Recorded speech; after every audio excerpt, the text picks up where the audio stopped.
징크 플랫폼을 김기영 저널인 뉴스의 회장님께서 설명을 해 주시겠습니다. 네. 무대로 모셔서 설명 듣도록 하겠습니다. 네. 구글의 등장은 세상에 많은 변화를 주었습니다. 구글의 막강한 검색 엔진은 인터넷에 연결된 다양한 정보를 추출해주고 있습니다. 우리는 이 검색 서비스를 활용해 각종 정보를 얻고 활용하고 있습니다. 이러한 기술은 유진 가필드가 1958년 과학정보연구소를 창립하면서 Science Citation Index라는 과학 인용 색인 시스템을 만들었습니다.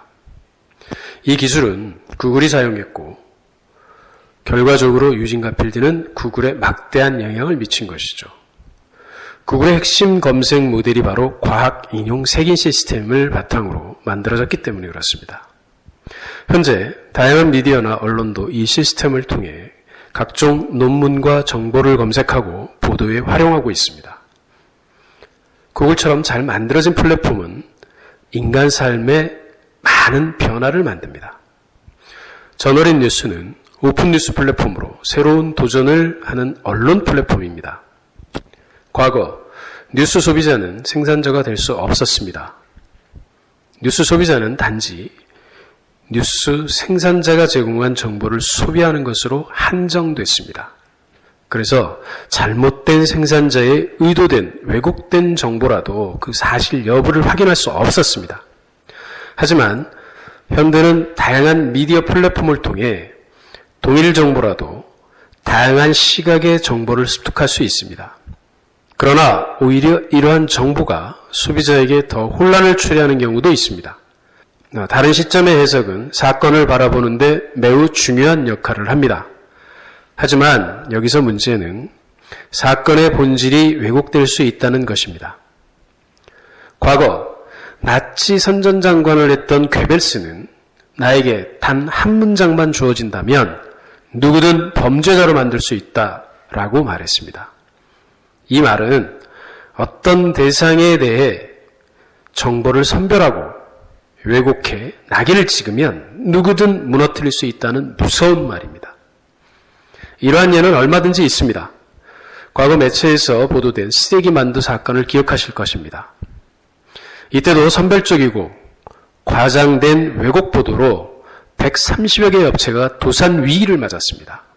그리고 그중 한 업체 사장은 투신 자살까지 했죠.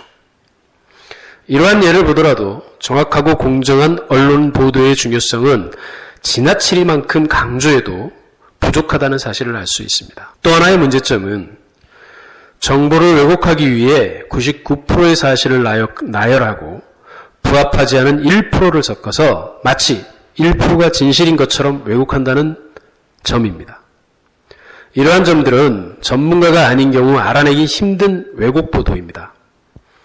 그래서 저널인 뉴스는 언론 보도에 있어 전문가의 참여가 있어야 한다고 생각합니다. 그리고 그 참여는 동일 전문가의 담론을 구체화해야 되고 돌출된 결론이 사회적 합의를 통해 여론화되어야 한다는 것입니다. 그러기 위해 먼저 커뮤니티를 활용한 사회적 공간 시스템이 중요하다고 생각합니다. 물론 이 과정에서 합의된 내용이 명확히 정답이라고 담보할 수는 없습니다. 그러나 이 과정이 반복되면서 사회적 문제를 담론화하고 합의를 이끌어낼 수 있는 중요한 역할을 할 것이라고 생각합니다. 이런 방식으로 저널인 뉴스는 뉴스 소비자가 곧 생산자인 세상을 만들어가고자 합니다. 이 과정에는 다양한 문제점이 발생할 수 있습니다. 예를 들면 기사를 작성하거나 팩트를 체크하는 과정에 있어 신뢰성 문제 등 다양할 것입니다. 하지만 가시밭길이 있다고 가야 할 길을 멈춰서는 안 된다고 생각합니다.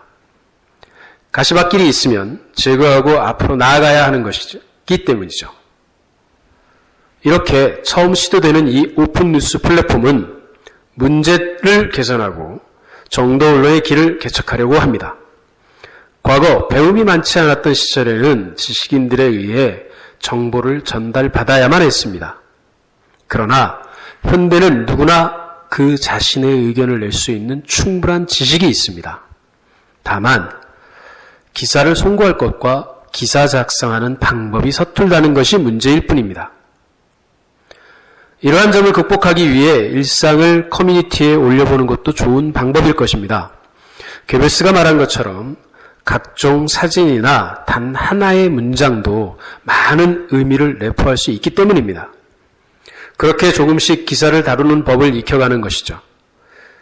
이에 대해 자신의 이러한 활동이 수익을 발생시킬 수 있다면 더욱 좋을 것입니다.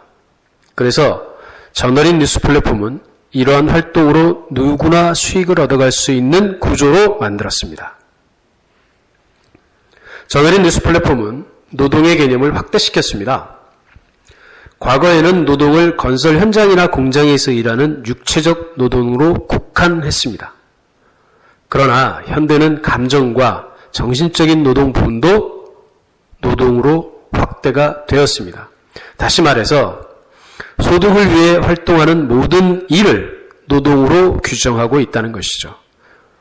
그래서 저널인 뉴스는 플랫폼에서 글을 읽고 쓰는 행위에 대해서도 노동으로 규정했습니다. 결과적으로 대가를 지불하겠다는 것입니다. 아마도 대다수의 사람은 글을 쓰며 소득을 얻는 것엔 반박이 없을 것입니다. 그러나 글을 읽는 것을 노동으로 규정하고 대가를 지불하겠다는 말에 이해가 잘 안 가실 수 있습니다. 그래서 유튜브를 예를 들어보겠습니다. 유튜브는 창작자에게 광고 비용을 공유하고 있습니다. 창작자의 영상물에 광고를 게재해 그 수익을 배분하는 것이죠. 그래서 유튜버는 구독자 확보에 최선을 다하고 있습니다. 그 결과 수익이 높아지면서 영상의 퀄리티도 점점 좋아지는 결과를 만들고 있습니다. 이 과정을 유튜버 입장에서 보면 구독자는 매우 고마운 존재입니다. 당연히 자신의 컨텐츠를 좋아해주고 공감해주는 점입니다. 그러나 그것보다 중요한 자신의 수익을 보장해주기 때문입니다. 많은 구독자를 가진 유튜버는 월 수익이 억대에 육박하기도 합니다. 그러나 그 과정에서 구독자는 단순 소비자입니다. 유튜버를 생산자로 본다면 생산자는 소비자를 통해 수익을 얻은 것이죠. 이를 역으로 생각하면 생산자에게 소비자가 없다면 생산을 지속할 수 없습니다.